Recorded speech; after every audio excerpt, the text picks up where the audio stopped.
Hello there and welcome back to the channel. In this video, let's talk about Christmas Yurie, who just dropped today. She's the final Christmas 2023 unit. All right, let's just dig right in and see if we can answer the question, should you pull? Let's get it. So we have Yuletide Ruler. With a bunch of top tier looking stats, we have the top tier attack value that's been set since August with the Fest units. 11,000 something. HP is looking really good, clocking in over 100,000, and defense decent. All right.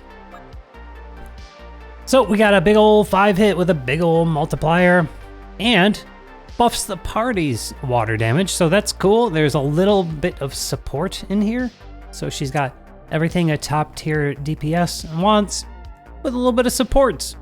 And I'd be perfectly happy with that water buff if it only went to her.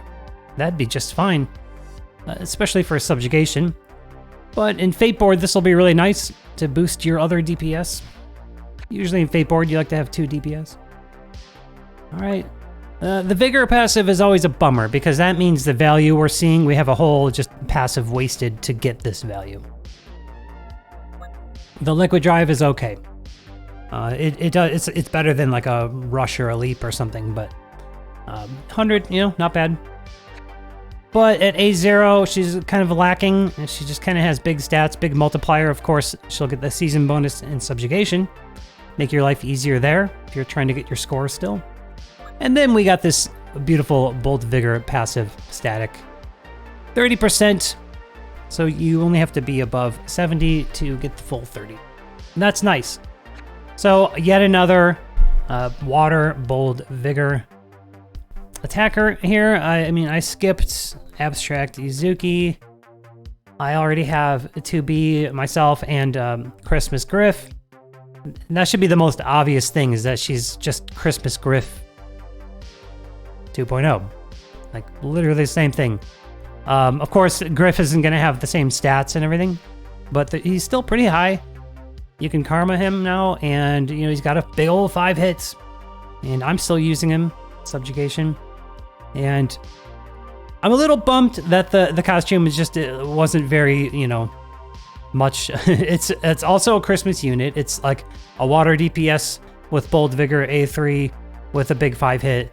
It's like the same thing. Like, I don't know. I'd like to see a little variety, I guess. But Yurie fans rejoice. I don't know, but this debris is top tier. I would love to have that debris. Very cool. Very nice. Karma is all the usual stuff here in slot 1. And yeah, we're missing Pursuit again. So it looks like that thing's coming by less and less. Maybe the devs thought it was too OP or something. 8% isn't really enough to go for that. Since you're already trying to make her a Bold Vigor attacker, I would just go for the even more Bold Vigor, because they do stack nicely. And of course here you always want that 30% cooldown. All right, really straightforward. The weapon looks great. It's got great stats, high attack, high HP. It's got like an EX level skill here, 23 seconds, 100% 5 hits, and buffs water damage. Really cool.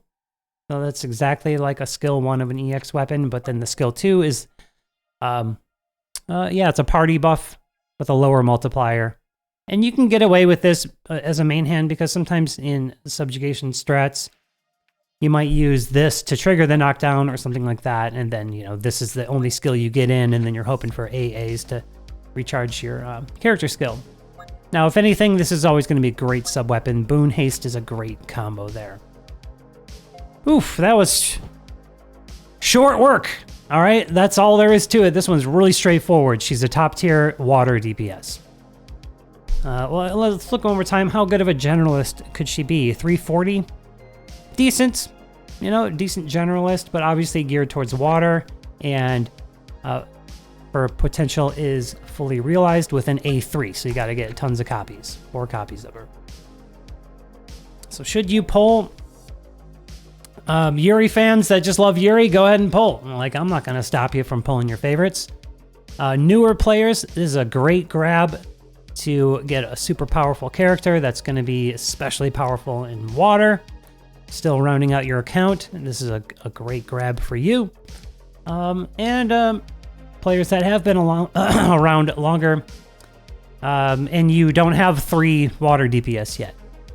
Remember that you can only, in Subjugation, you can really only fit in 2 different Bold Vigor attackers. They kind of only really apply in waves 1 and 3, and that Fest Theo is still your best option for wave 2 anyway. So even if you don't have devoted water, 3 devoted water attackers, and you do have Theo, you probably want to use her anyway on wave 2. She's like a great unit, don't get me wrong, but I just don't see any reason to pull for her. I'm set on water DPS, and yeah. So that's good news because I sure could, stand to save a bit. My pull strategy for Christmas, I'm gonna wait for that free pull, and if I happen to get Marie to drop on the free pull, I'm peacing out and I'm saving all of my resources for New Year's. And keep that in mind because New Year's is right around the corner, and something always ends up, being top tier on that. And then also the next Fest banner will be in February. And I have a feeling they're going to do the separate banners with the combined at the end. They're going to keep us full every week, like all the way through January and February. It's just a prediction. That's kind of how things have been going. So you're going to want gems and tickets for that, for sure. None of the Christmas, except for Marie, which of course I talked about her last week in my video. None of these Christmas units really turned to my head. So my strategy will be to do that free multi that comes. And if I get Marie there, once again, I'll be just peacing out. And if not, then I'm going to wait for the combined banner and do a pity there. And if Marie doesn't drop, I'll pity her. If she does drop, then I'll choose maybe to pity a different one, depending on how many copies I get. That's going to be my strat. I would like to get that Noelle. She does look really nice as a wind support. I just couldn't justify spending my resources.